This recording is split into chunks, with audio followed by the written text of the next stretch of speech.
নমস্কার বন্ধুরা, মার রান্নাঘরে তোমাদের সবাইকে স্বাগত। দেখো আমি আজকে কি রান্না করছি। আজকে রান্না করব গ্যাস কড়াই বসিয়ে দিয়েছি। কড়াই গরম হয়ে গেছে। এর মধ্যে দিয়ে দেবো সরষের তেল,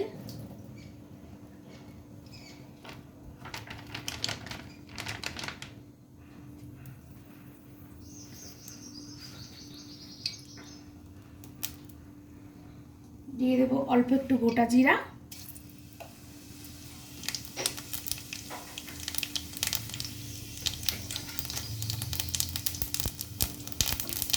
এইবার দিয়ে দেবো ধুয়ে কেটে রাখা সবজি। এখানে আমি দিয়েছি আলু, শালগম, বিনস, টমেটো আর হলো তোমার সজরা ডাঁটা।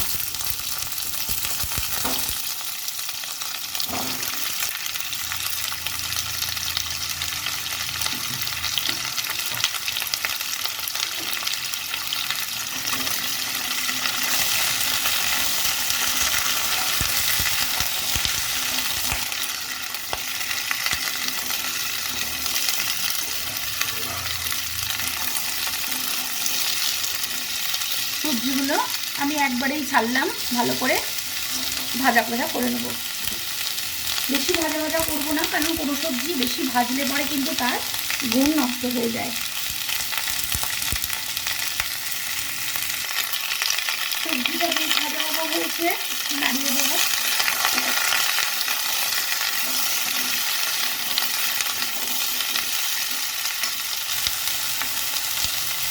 এর মধ্যে দিয়ে দেবো মটরশুঁটি।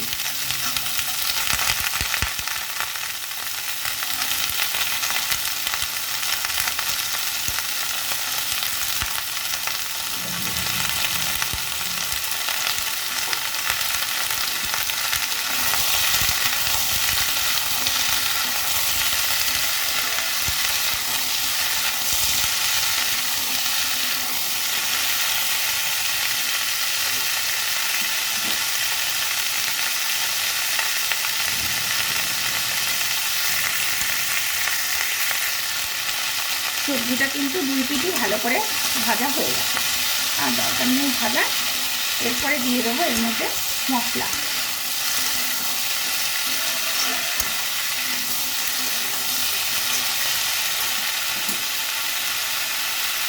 এর মধ্যে দিয়ে দেবো এখন স্বাদ মতো নুন,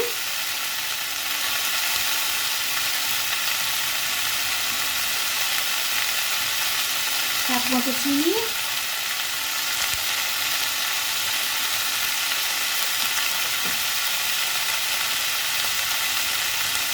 এবং হলুদ।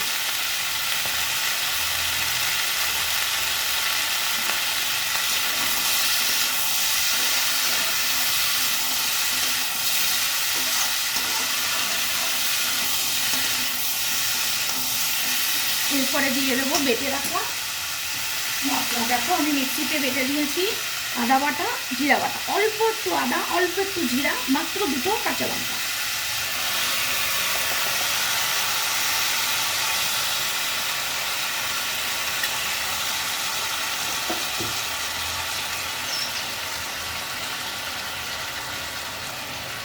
এই তরকারিটা কিন্তু বেশি মশলা বা ঝাল থাকবে না।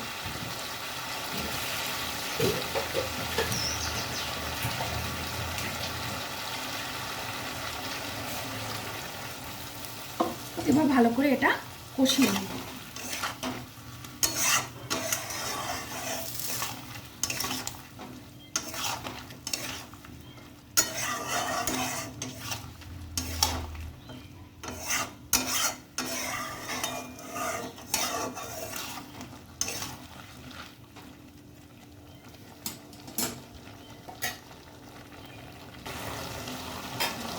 তরকারিটা আর একটু নেড়ে নেব সবজিগুলো।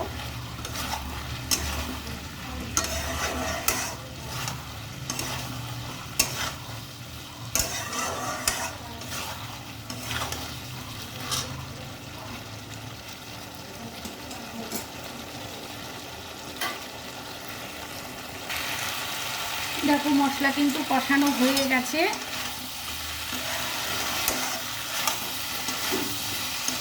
এবার দিয়ে দেব জল।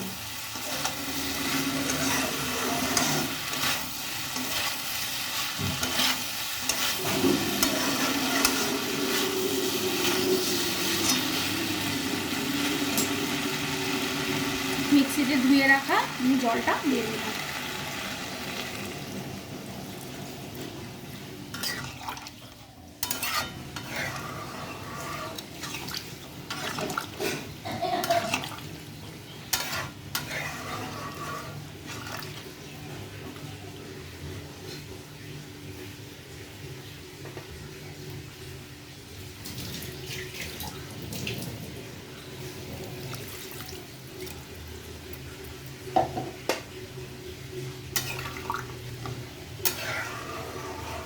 এবার ঝোলটা ফুটতে দেবো, তাই জন্য ঢাকনা দিয়ে দেবো।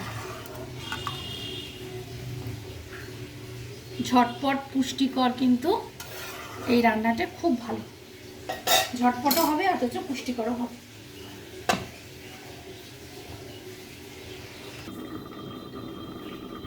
ঢাকনাটা তুলবো, এখন ঝোল একদম ফুটে গেছে,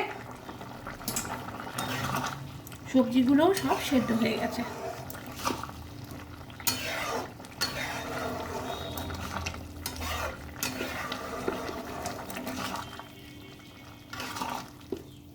দেখো বিনস তো খুব নরম সবজি, ও তো আগেই ইয়ে হয়ে যায়। আর সজনা ডাঁটাগুলো যথেষ্ট কচি ছিল, ওগুলোও সেদ্ধ হয়ে গেছে, মটরশুঁটি হয়েছে। ফুটাতে হবে শালগমটার জন্য, কারণ শালগম কিন্তু কচি থাকলেও বেশ রক্ত থাকে, শালগম কখনো গলে যায় না। সবই আমার মোটামুটি সবজি রেডি, নুন মিষ্টি চেখে নামিয়ে নেবে।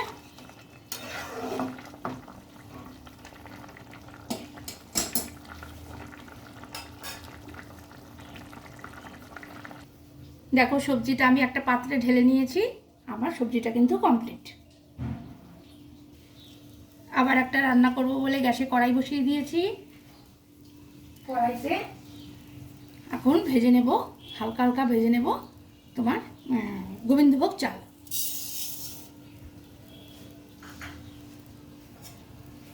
এটি কিন্তু আমি শুকনো কড়াইতেই ভাজবো।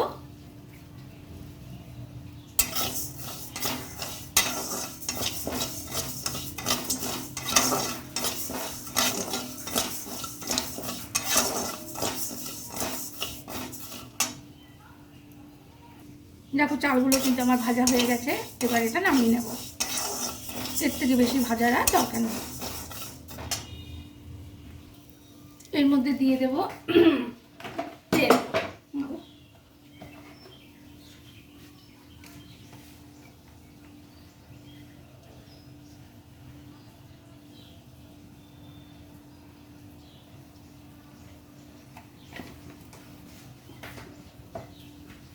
তেলটা গরম হতে দেব।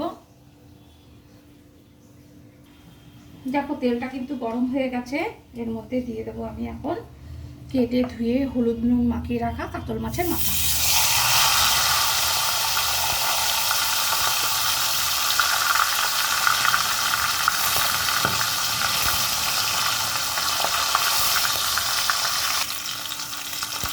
মাথাটার এক পিঠ ভাজা হয়ে গেছে, আরেক পিঠ উল্টে দেবো।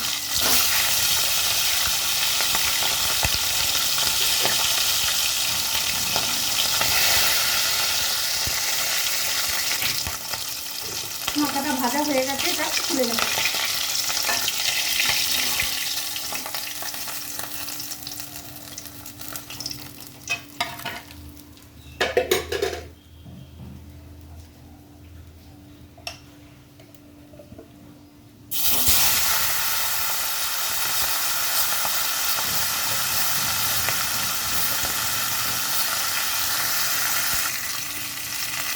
দেখো এই মাছের মাথাটাও ভাজা হয়ে গেছে, এইভাবে আমি সবকটা মাথায় ভেজে নেব।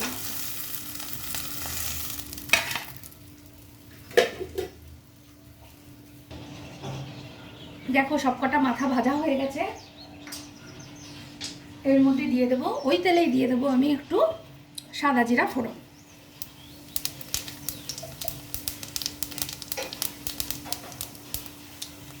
তারপর দিয়ে দেবো আলু আর টমেটো।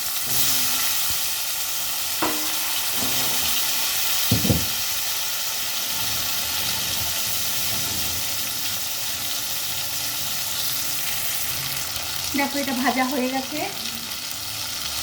এর মধ্যে দিয়ে দেবো আমি এখন বেটে রাখা, দেখো, জিরা বাটা, আদা বাটা, লঙ্কা বাটা আর গরম মশলা বাটা,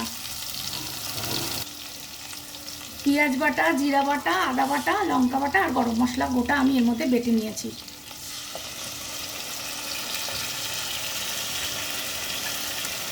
গরম মশলা আমি ফোড়নে দেই না, কারণ মুখের মধ্যে গোটা গোটা পড়ে, ওগুলো ফেলে দিতে লাগে, ভালো লাগে না, আমি ওই জন্য পিষেই দিই।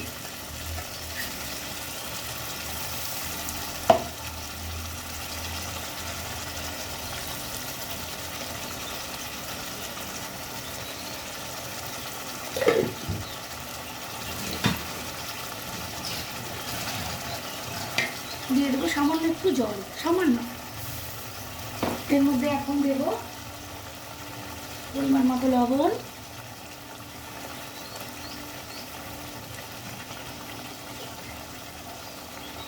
একটু স্বাদ মতো চিনি,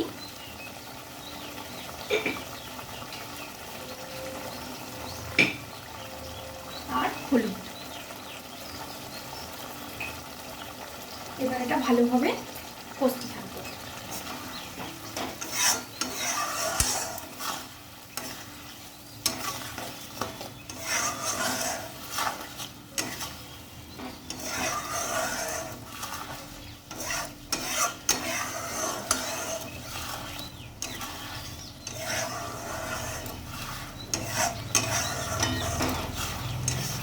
ভালো করে এটা কষুক।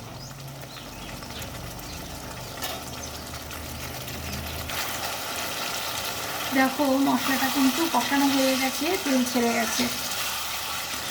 এর মধ্যে দিয়ে দেব ওই যে ভেজে রাখা, মানে শুকনো কড়াইতে ভেজে রাখা যে গোবিন্দভোগ চাল, ওই গোবিন্দভোগ চাল।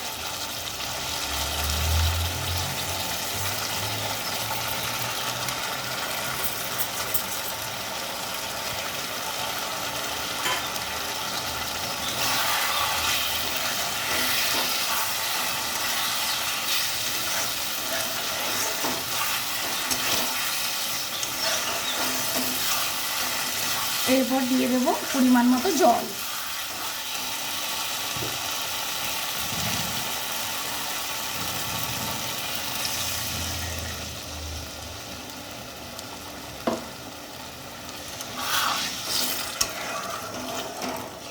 একটু বেশি জল দেবে, কারণ মুড়িঘণ্টতে কিন্তু চালের জল টেনে নেয়। হ্যাঁ,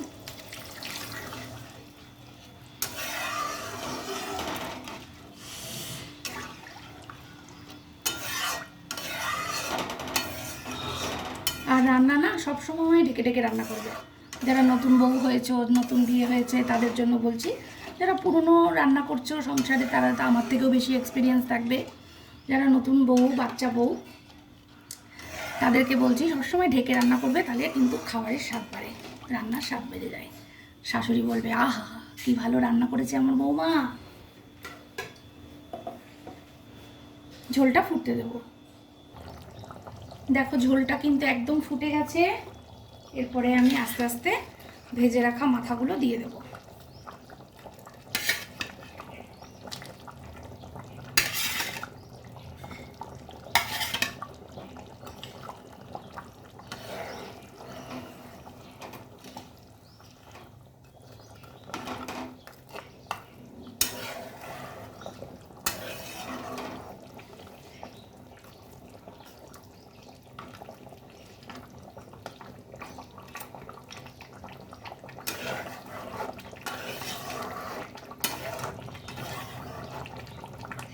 এরপর ঢেকে দেবো।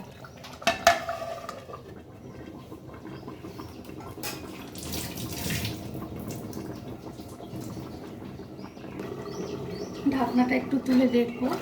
দেখো ঝোল পুরো ফুটে গেছে। এরপরে একটু নাড়িয়ে চাড়িয়ে দেবে। আলুটা দেখি, আলুটাও সেদ্ধ হয়ে গেছে।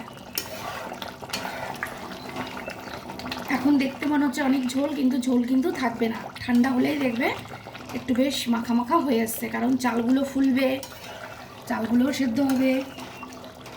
তার মধ্যে রয়েছে আলু,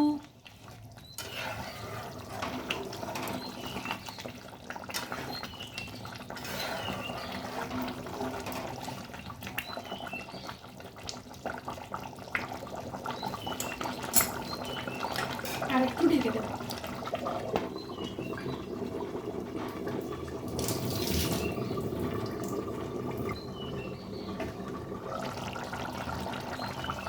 দেখো মাছের মাথা দিয়ে মুড়ি ঘন্ট কিন্তু আমার একদম রেডি, একদম রেডি।